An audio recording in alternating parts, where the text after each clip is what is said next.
पालकांनो, तुमच्याही लहान मुलांचं जर वजन वाढत असेल तर हा व्हिडिओ शेवटपर्यंत लक्षपूर्वक ऐका. परवाच एका 10 वर्षाच्या मुलीचं HbA1c 6.9 आलं. HbA1c म्हणजे शेवटच्या 3 महिन्याचा ॲव्हरेज शुगर. लहान मुलांमध्ये सुद्धा डायबिटीस येतोय का? ऍक्च्युली लहान मुलांमध्ये टाईप 1 डायबिटीस युजली बघायला मिळतो, ज्याच्यामध्ये इन्सुलिन प्रोडक्शन बिलकुल पण होत नाही. पण प्रौढांमध्ये जो दिसणारा टाईप 2 डायबिटीस आहे तो आजकाल लहान मुलांमध्ये सुद्धा जास्त प्रमाणात दिसायला लागला आहे.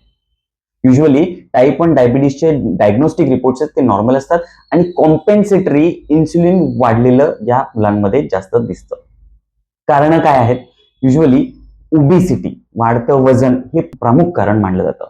ऍक्च्युली वाढत्या वजनाला बरीच कारणीभूत आहेत, जसं की फास्ट फूड, जंक फूड, बिलकुल पण फिजिकल ऍक्टिव्हिटी न करणे, मैदानी खेळ पूर्णपणे बंद करणे, मोबाईल गेम्स आणि कंटिन्युअस रील बघणे यांच्यामुळे इनऍक्टिव्हिटी जास्त वाढली जाते.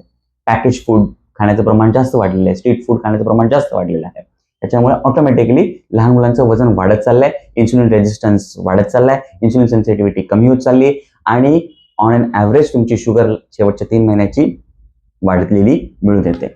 पालकांनी काय करायला पाहिजे? लहान मुलांना किमान दररोज 60 मिनिटं बाहेर खेळायला पाठवायला पाहिजे. म्हणजे मैदानी खेळ खेळले पाहिजे, ऍक्टिव्हिटी वाढवली पाहिजे. फिजिकल ऍक्टिव्हिटी जेवढी वाढेल तेवढं मुलांचं वजन आटोक्यात राहील. दुसरं, मोबाईल, लॅपटॉप यांचा स्क्रीन टाइम कमी करायचा आहे. बिकॉज जेवढा जास्त मोबाईल बघत राहतो तेवढा लहान मुलगा किंवा मुलगी एकाच जागेवर खेळून बसतात आणि त्याच्यामुळे त्यांची ऍक्टिव्हिटी बिलकुल पण होत नाही. पॅकेज फूड जसं की chips, cold drinks, processed food, Maggi हे सगळे पदार्थ बंद करा. एक आहार सूची तयार करा. दररोज सोमवार, मंगळवार, बुधवार प्रत्येक वाराच्या दिवशी कोणते पदार्थ, कोणत्या प्रमाणात, कार्बोहायड्रेट्स, प्रोटीन्स किती प्रमाणात गेले पाहिजे, गुड फॅट्स गेले पाहिजे, याचा एक चांगला आहार तक्ता तयार करून त्याचं पालन व्यवस्थित करा. शिवाय त्यांची झोप व्यवस्थित पूर्ण होते याची खबरदारी घ्या. डॉक्टरच्या सल्ल्याने योग्य तपासण्या करून घ्या.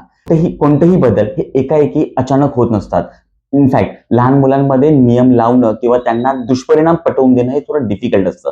म्हणून स्टेप बाय स्टेप या गोष्टींचा अवलंब करा.